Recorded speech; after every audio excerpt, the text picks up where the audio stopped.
सभी साथियों का स्वागत है हमारे YouTube चैनल में। साथियों, आज हमने नया बैच स्टार्ट किया है रेलवे एग्जाम के लिए। ठीक है, रेलवे एग्जाम के लिए नया बैच है साइंस का, जिसमें हमने स्टार्ट की है बायोलॉजी। ठीक है, बायोलॉजी में दो चीजें आती हैं, जूलॉजी और बॉटनी। तो जूलॉजी को हम पढ़ेंगे, जिसमें हमारा पहला चैप्टर रहेगा पोषक तत्व। सिलेबस तो आप लोग जानते ही हैं। ठीक है, तो सिलेबस में पोषक तत्व हो गया, सेल हो गई, कोशिका हो गई, ठीक है, प्लांट हो गए, प्लांट टिश्यू हो गए, डिसीज हो गई, बाकी हो गया ऑर्गन सिस्टम, जो पूरे 9 सिस्टम है, जैसे कंकाल तंत्र, ठीक है, परिसंचरण तंत्र, नर्वस सिस्टम, ये सब इसमें आ जाता है। तो आज हम स्टार्ट करने जा रहे हैं पोषक तत्व से। बहुत ही इंपॉर्टेंट चैप्टर रहता है साथियों, देखिए, जिसमें हमारे carbohydrate, fat, protein, vitamin, minerals, water, ये सब इसमें आते हैं। तो आइए स्टार्ट करते हैं। देखिए, पोषक तत्व की अगर बात करें तो पोषक तत्व क्या होते हैं? वे पदार्थ जो भोजन में पाए जाते हैं, मतलब ऐसे पदार्थ जो किसमें पाए जाते हैं? भोजन में पाए जाते हैं, तथा जीवों में विभिन्न प्रकार की जैविक कार्यों का संचालन करने के लिए आवश्यक है। अब देखिए, जैविक कार्य यानी कि बायोलॉजिकल फंक्शन, या हम कह सकते हैं बायोलॉजिकल प्रोसेस के लिए। जैसे आपने सेलुलर रेस्पिरेशन किया, आपने श्वसन किया, एनर्जी आपको क्या मिली? एनर्जी मिली। ठीक है। जैसे डाइजेशन वगैरह हो गया, ये सब क्या है? ये जैविक कार्य है, या जैविक क्रियाएं हैं, या जैविक प्रोसेस हैं, यानी कि बायोलॉजिकल प्रोसेस। तो इनके संचालन के लिए आवश्यक होते हैं, उन्हें क्या कहते हैं? पोषक तत्व कहते हैं। या आप सिंपल डेफिनेशन देख सकते हैं कि हालांकि डेफिनेशन आपसे नहीं पूछेगा, पोषक तत्व वह पदार्थ होते हैं जिनके द्वारा जीव ऊर्जा प्राप्त करते हैं। मतलब ऐसे पदार्थ जो ऑर्गेनिज्म होंगे, उनके द्वारा क्या करेंगे? एनर्जी को ऑब्टेन करेंगे। ये तो होगी साथियों डेफिनेशन। अब जो मेन है हमारा, जो हमें पढ़ना है, वो देखते हैं। इंट्रोडक्शन चल रहा है एक तरीके से। अगर मैं उदाहरण की बात करूं तो जैसे कार्बोहाइड्रेट है। ठीक है, कार्बोहाइड्रेट क्या है? जैसे आप चावल लेंगे, आप चावल खाएंगे, आलू खाएंगे, मीठा पदार्थ खाएंगे, इसमें सब क्या है? ये सब कार्बोहाइड्रेट कहलाते हैं। अब कार्बोहाइड्रेट क्या होते हैं, अभी हम देखेंगे आगे। जैसे बसा, तो बसा में आपका जैसे तेल हो गया, घी हो गया। तो आप तेल खाएंगे तो आपको फैट मिलेगा, आप घी खाएंगे आपको क्या मिलेगा? फैट मिलेगा। ठीक है, जैसे आप बटर खाएंगे, ठीक है, आप अगर बटर खाते हैं यानी कि मक्खन, तो आपको क्या मिलेगा? फैट मिलेगा। अगर आप दाल खाते हैं, अंडा खाते हैं, मांस मछली खाते हैं, तो आपको क्या मिलेगा? प्रोटीन। ठीक है, तो प्रोटीन हो गया। आप खनिज खा रहे हैं, विटामिन खा रहे हैं, कहां से मिल रहे हैं? हरी सब्जियों से मिल रहे हैं। ठीक है, एक होता है हमारा जल। ठीक है, ये भी हमारा किसमें आ जाता है? ये भी हमारा पोषक तत्व के अंदर आता है। तो हमने देखा कार्बोहाइड्रेट, वसा, प्रोटीन, खनिज, विटामिन और जल, ये सब क्या है? पोषक तत्व होते हैं। क्या होते हैं? पोषक तत्व होते हैं। अब देखिए, क्वेश्चन कहां से आ सकता है? इस जो मैंने यहाँ पे बनाया इस चार्ट में, क्वेश्चन कैसे आएगा? जो पोषक तत्व होते हैं, उनको हम कई तरीके से क्लासिफाई कर सकते हैं, लेकिन हमने दो तरीके से इसको क्लासिफाई किया है। पहला तरीका क्या है? देखिए, पोषक तत्व को दो भागों में बांटा हमने, कार्बनिक और अकार्बनिक। कार्बनिक का मतलब क्या हो गया? जैसे जिसमें कार्बन होता है। और अकार्बनिक का मतलब क्या? जिसमें कार्बन नहीं होगा। देखिए, जैसे कार्बोहाइड्रेट, वसा, प्रोटीन और विटामिन। तो आपसे ये पूछ सकता है, इनमें से कौन सा पोषक तत्व है जो कार्बनिक है? तो आप कह देंगे कार्बोहाइड्रेट है, वसा है, प्रोटीन है, विटामिन है। ठीक, उसके बाद देखिए, दूसरा होता है अकार्बनिक, जिसे हम कहते हैं इनऑर्गेनिक। इसमें देखिए खनिज है, जल है। ठीक, अब दूसरी बात क्या है कि एक तो हमने ये कर लिया कि भाई कार्बनिक और अकार्बनिक, लेकिन आप एक चीज और ध्यान रखेंगे, इसमें दो तरह की चीजें और होती हैं। एक होता है गुरु पोषक, जिसे हम कहते हैं माइक्रो न्यूट्रिएंट्स, और एक होता है लघु पोषक, जिसे कहते हैं माइक्रो न्यूट्रिएंट्स। तो अगर आपसे पूछे, देखिए, आप इसमें दो चीजें याद रख लीजिए, विटामिन और खनिज। विटामिन और खनिज कैसे हैं? माइक्रो हैं, यानी कि लघु पोषक है। मैंने लिख भी दिया, देखिए, माइक्रो, माइक्रो। उसके अलावा जो बचा कार्बोहाइड्रेट, वसा, प्रोटीन और जल, ये कैसे हैं? मैक्रो। तो दो तरीके से क्लासिफिकेशन हो गया। पहला क्या हो गया आपका? कार्बनिक और अकार्बनिक। कार्बनिक में आपका कार्बोहाइड्रेट, वसा, प्रोटीन, विटामिन आ गया। उसके बाद अकार्बनिक में खनिज और जल आ गया। यहाँ पे पहला कौन सा है? खनिज, और यहाँ पे क्या है? विटामिन। खनिज और विटामिन कैसे है? माइक्रो। कैसे है? माइक्रो। खनिज और विटामिन कैसे है? माइक्रो। ठीक है, बाकी सब कैसे हैं? Macro, macro nutrients. अब एक चीज और ध्यान रखेंगे आप, अगर आपसे पूछे कि इन सब में ऊर्जा कौन देता है, देखिए, कार्बोहाइड्रेट, वसा, प्रोटीन से हमें क्या मिलती है? ऊर्जा मिलती है। लेकिन ऊर्जा के जो प्राइमरी सोर्स हैं वो कौन से हैं? वसा और कार्बोहाइड्रेट। लेकिन ऊर्जा हमें प्रोटीन से ही मिलती है। कितनी ऊर्जा मिलती है अभी हम आगे डिस्कस करेंगे। खनिज और विटामिन हमें ऊर्जा नहीं देते, तो क्या करते हैं ये खनिज, विटामिन, जल हो गए, ये वही बायोलॉजिकल प्रोसेस कराने के लिए काम करते हैं। ठीक है, जैसे आपने श्वसन किया, एनर्जी लेने के लिए, एनर्जी मिली आपको, आप में पाचन हो रहा है, अंदर डाइजेशन हो रहा है। ठीक है, तो ये सब क्या है, बायोलॉजिकल प्रोसेस। तो आई होप यहाँ तक आपको चीजें समझ में आई होगी। अब हम स्टार्ट करते हैं एक एक करके।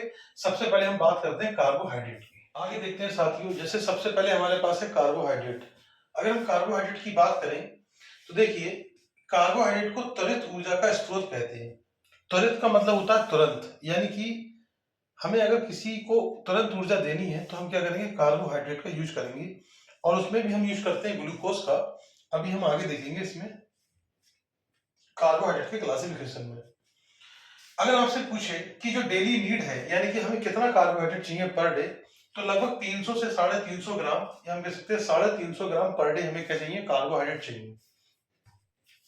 फिर आपसे पूछता है कि इसका सामान्य सूत्र क्या होता है, देखिए CnH2nOn। जैसे हम यहाँ पर n बराबर अगर 6 रख देते हैं, n बराबर 6, तो ये आपका बन जाता है C6H12O6।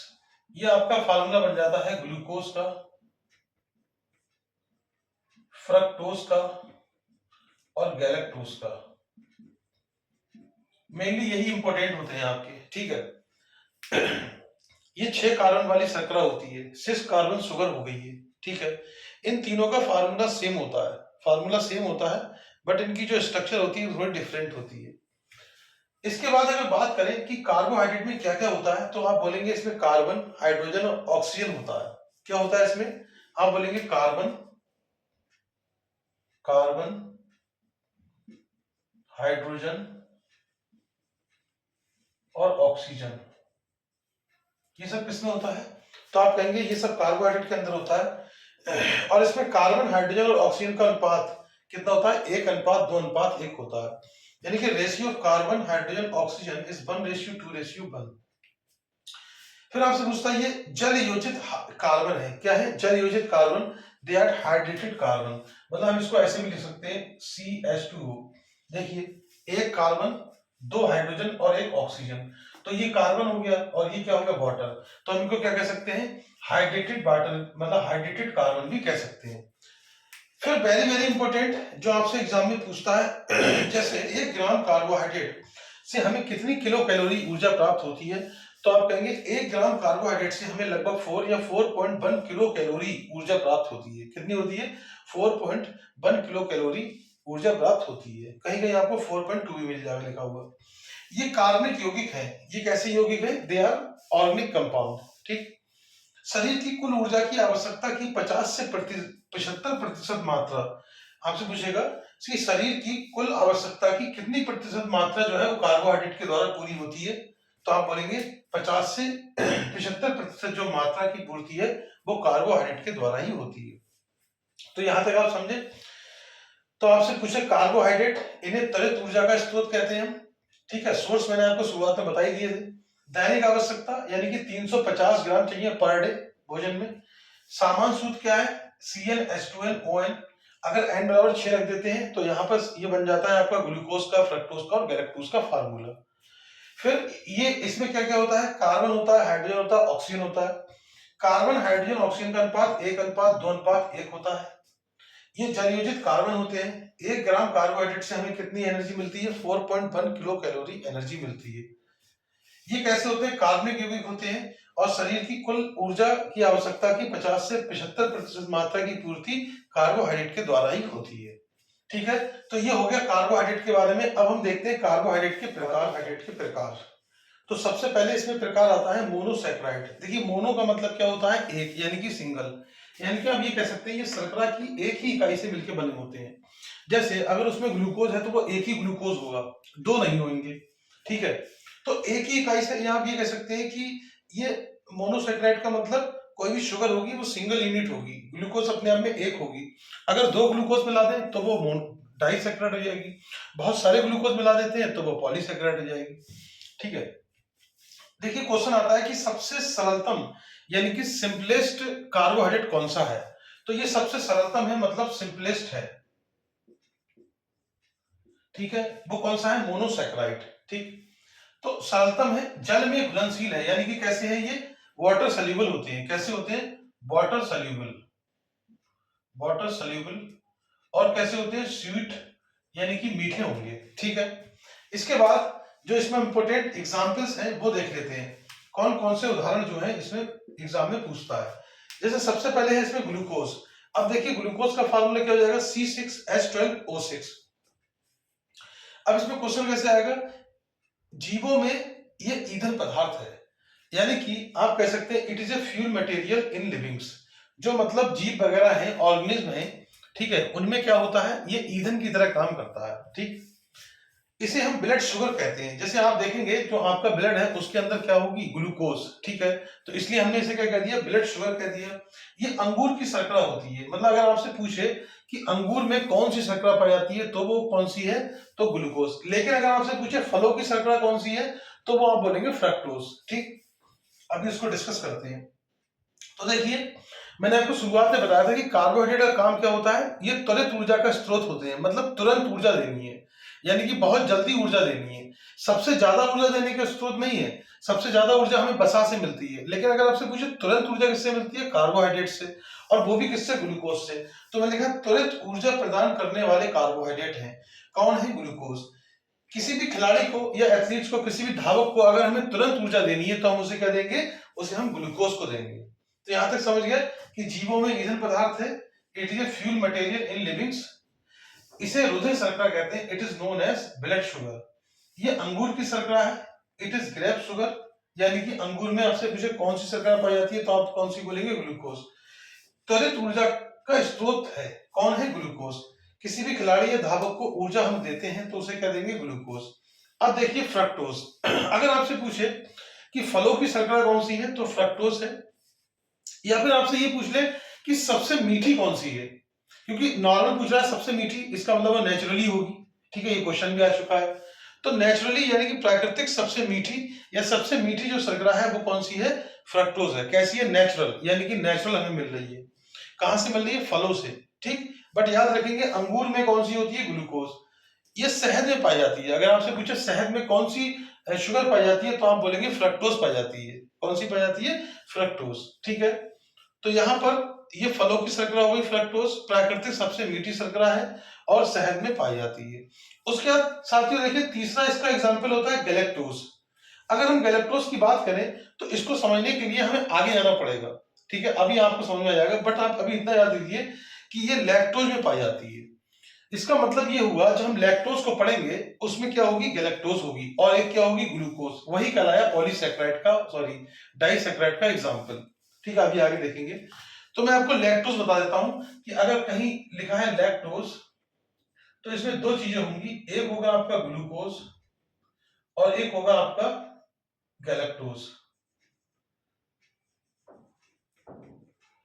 यानी कि लैक्टोज जो है वो किससे मिलकर बना है, ग्लूकोज और गैलेक्टोज से। तो मैं कह सकता हूं कि गैलेक्टोज, ये जो गैलेक्टोज है वो किसमें पाई जा रही है, लैक्टोज में पाई जाती है। ठीक है, अभी देखेंगे लैक्टोज क्या है आगे। मतलब इसे मिल्क शुगर कहते हैं। जितने भी डेयरी प्रोडक्ट होते हैं, ठीक है, जितने भी जो डेयरी प्रोडक्ट्स हैं, ठीक है, इनका उपयोग किसमें किया जाता है, डेयरी उत्पाद में किया जाता है। जो डेयरी प्रोडक्शन हो रहा है, ठीक है, डेयरी प्रोडक्ट होते हैं उनमें हम इनका उपयोग करते हैं। ठीक, अगर आपसे पूछे ब्रेन शुगर किसे कहते हैं, मस्तिष्क की शर्करा, तो उसको उसको हम क्या बोलते हैं, गैलेक्टोज बोलते हैं। तो यहाँ पे आई होप आपको समझ में आए होंगे कि मोनोसैकेराइड क्या है। इसके तीन इंपॉर्टेंट एग्जांपल हैं, ग्लूकोज हो गया, फ्रक्टोज हो गया और गैलेक्टोज हो गया। ठीक, अब हम आगे देखते हैं डाइसैकेराइड को। आइए साथियों आगे देखते हैं हम डाइसैकेराइड के बारे में। तो जैसे कि आपको नाम से पता चल रहा है कि डाई का मतलब दो, डाई का मतलब क्या होता है, दो, यानी कि ये मोनोसैकेराइड की दो इकाई से मिलकर बनी है। अब ये तो पता चला दो इकाई से मिलकर बनी, लेकिन किसकी, मोनोसैकेराइड की। इसका मतलब मोनोसैकेराइड क्या था, शर्करा की एक ही इकाई से मिलकर बना था, मतलब एक मोनोसैकेराइड। मोनोसैकेराइड का मतलब एक शर्करा, तो उसमें शुगर क्या थी, ग्लूकोज। तो हम कह सकते हैं ना कि ये दो ग्लूकोज से मिलकर बना होगा, या फिर एक ग्लूकोज एक फ्रक्टोज से मिलकर बना होगा, या फिर एक ग्लूकोज और एक गैलेक्टोज से मिलकर बना होगा। ठीक, ये जल में कैसे होते हैं, घुलनशील होते हैं, और स्वाद में कैसी होती है, मीठी होती है। जल में घुलनशील होती हैं, स्वाद में मीठी होती हैं, और ये मोनोसैकेराइड की 2 इकाई से मिलकर बनी होती है। जैसे आप देखेंगे हमने यहाँ पर एक ग्लूकोज ये लिया और हमने यहाँ पर मान लीजिए यहाँ पर हमने फ्रक्टोज को ले लिया, एक ग्लूकोज लिया और एक फ्रक्टोज लिया और हमने यहाँ बना दिया सुक्रोज। या हम ये कह सकते हैं कि 2 हमने ग्लूकोज को लिया और हमने ये बना दिया यहाँ पर, ठीक है। तो यहाँ पर अगर हम 2 ग्लूकोज लेंगे तब ये कहलाएगा हमारा माल्टोज। हालांकि इसके एग्जाम्पल है जैसे माल्टोज, लैक्टोज, सुक्रोज, इनके फार्मूले सबके सेम है, बस स्ट्रक्चर डिफरेंट होता है। बस आप ये देखेंगे कि इसके अगर उदाहरण की बात करें तो जैसे यहाँ माल्टोज है, तो माल्टोज का मतलब क्या है, ग्लूकोज प्लस ग्लूकोज। अगर आप इसको ग्लूकोज और इसको ग्लूकोज बोलते हैं तो यहाँ क्या बनेगा, माल्टोज, है ना। अगर मैं यहाँ रख दूं ग्लूकोज प्लस गैलेक्टोज तो ये क्या बन जाएगा, लैक्टोज। यहाँ रख दें ग्लूकोज प्लस फ्रक्टोज तो ये क्या बन जाएगा, सुक्रोज, ठीक है। तब क्वेश्चन कैसे आएगा देखिए, तो यहाँ पे अगर उदाहरण की हम बात करें तो पहला होता है माल्टोज। तो सबसे पहले आपसे यही पूछ लेगा कि माल्टोज का फार्मूला क्या है या किस किस से मिलके बना है। तो मिलके बना है ग्लूकोज से और ग्लूकोज से, 2 ग्लूकोज से मिलके बना है। एक ग्लूकोज 1 यूनिट और 1 यूनिट यानी कि 2 यूनिट। अब पूछेगा इसे कहते क्या, देखिए इसे माल्ट शर्करा कहते हैं। क्या कहते हैं इसे, माल्ट शर्करा कहते हैं। It is known as malt sugar. पूछता है एग्जाम में कि माल्ट शुगर किसे कहते हैं, इसको हम माल्ट शुगर कहते हैं। अब जैसे अंकुरित बीज में पाई जाती है, कहां पाई जाती है, जर्मिनेटेड सीड्स में पाई जाती है, ठीक। इसके बाद अगर बात करें लैक्टोज की तो आप देखेंगे कि लैक्टोज में आपका ग्लूकोज है और गैलेक्टोज है, यानी कि ग्लूकोज प्लस गैलेक्टोज से मिलकर क्या बना है, लैक्टोज। इसे हम मिल्क शुगर कहते हैं। क्या कहते हैं, दुग्ध शर्करा। तो आपसे पूछ सकता है कि मिल्क शुगर किसे कहते हैं, तो आप बोलेंगे किसको बोलते हैं, लैक्टोज को बोलते हैं। अब आगे देखिए ये सुक्रोज है। अब सुक्रोज क्या है, आप ग्लूकोज प्लस फ्रक्टोज, ठीक है, ग्लूकोज प्लस फ्रक्टोज जो मिलकर बनाएगा वो क्या बनाएगा, सुक्रोज, ठीक है, याद रखेंगे। और इसे गन्ने की शर्करा कहते हैं, ठीक है।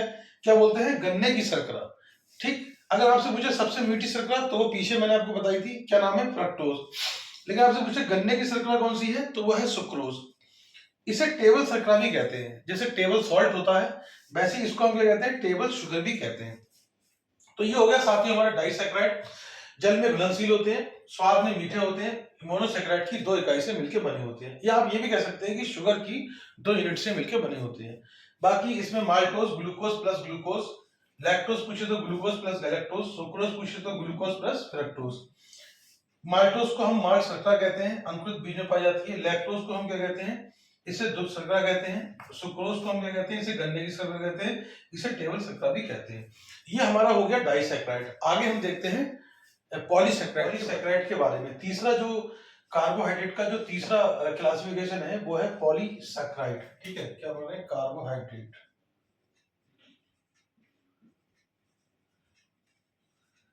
कार्बोहाइड्रेट का जो तीसरा प्रकार है वो है अपना पॉलीसैकेराइड। अगर हम पॉलीसैकेराइड की बात करें तो पॉली का मतलब होता है बहुत सारे, यानी कि बहुत ज्यादा।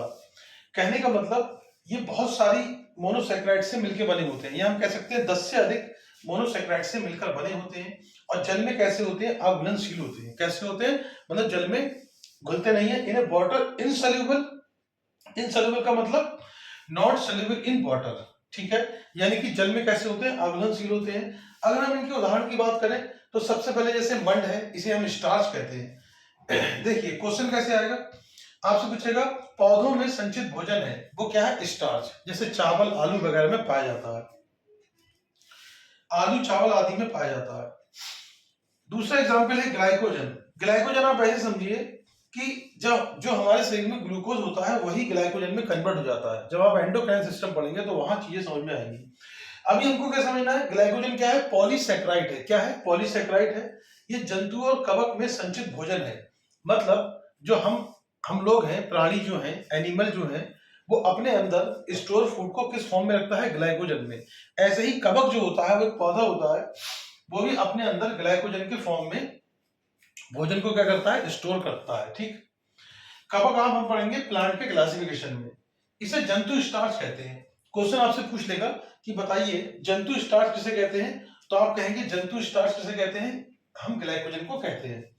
अगर बात करें यकृत और मांसपेशी, देखिए मैंने कहा ये जंतुओं में संचित भोजन है। अब जंतुओं में ये कहां स्टोर होगा, तो वो लीवर में और मसल्स में। यानी कि आपसे ये भी पूछ सकता है कि यकृत और मांसपेशी में स्टोर फूड कौन सा है, ग्लाइकोजन। यानी कि आप कह सकते हैं ये यकृत और मांसपेशियों में कैसा है, संचित भोजन है। तीसरा अगर हम बात करें तो सेल्यूलोज, पृथ्वी पर सबसे ज्यादा पाए जाने वाला कार्बनिक पदार्थ क्या है? सेल्यूलोज है। इससे पौधों की कोशिका भित्ति बनी होती है। अगर आपसे पूछे कि जो सेल वॉल होती है प्लांट की, वो किससे बनी होती है? वो सेल्यूलोज से बनी होती है। जैसे काइट, अच्छा ठीक है। इसके बाद देखिए चौथा है काइटिन, ठीक है। काइटिन की अगर बात करें तो जो कवक आपने अभी बताया, कवक एक प्लांट होता है, तो जो कवक की कोशिका भित्ति होती है वो किससे बनी होती है? वो काइटिन से बनी होती है।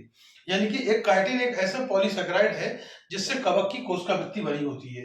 या आप बोल सकते हैं कि कवक की कोशिका भित्ति में पाई जाने वाली शुगर कौन सी है? काइटिन, ठीक है। Found in cell wall of fungi. तो ये हो गया फ्रेंड्स आपका पॉलीसेकेराइड। और यहाँ पे हमने फिनिश कर लिया पूरा कार्बोहाइड्रेट को, मतलब जो न्यूट्रिएंट्स चैप्टर था हमारा, मतलब जो हमने शुरू किया है रेलवे एग्जाम के लिए, और भी सभी एग्जामों के लिए इंपॉर्टेंट है साइंस में, बायोलॉजी, ठीक है। बायोलॉजी स्टार्ट है। तो बेसिकली जो बैच है वो रेलवे एग्जाम के लिए हमने चलाया है, इसमें पूरी साइंस कराई जाएगी आपको। तो यहाँ पे आप देखेंगे कार्बोहाइड्रेट को आज हमने फिनिश कर लिया है, थोड़े से इसके फंक्शन बचे हैं वो हम नेक्स्ट क्लास में डिस्कस कर लेंगे। तो आज हमारा कार्बोहाइड्रेट खत्म हो गया है, ठीक है। अगली क्लास में हम आपसे मिलेंगे, उसमें पढ़ेंगे हम आपका फैट और प्रोटीन के बारे में, ठीक है। प्रोटीन और फैट के बारे में पढ़ेंगे। अगर आपको ये वीडियो अच्छा लगा हो तो चैनल को सब्सक्राइब कीजिएगा, लाइक कीजिएगा और शेयर कीजिएगा, ठीक है। देखिए बहुत अच्छा कंटेंट है, आप अगर ध्यान से इसको देखेंगे और समझेंगे तो आपको बहुत अच्छे से समझ में आएगा। Thank you very much.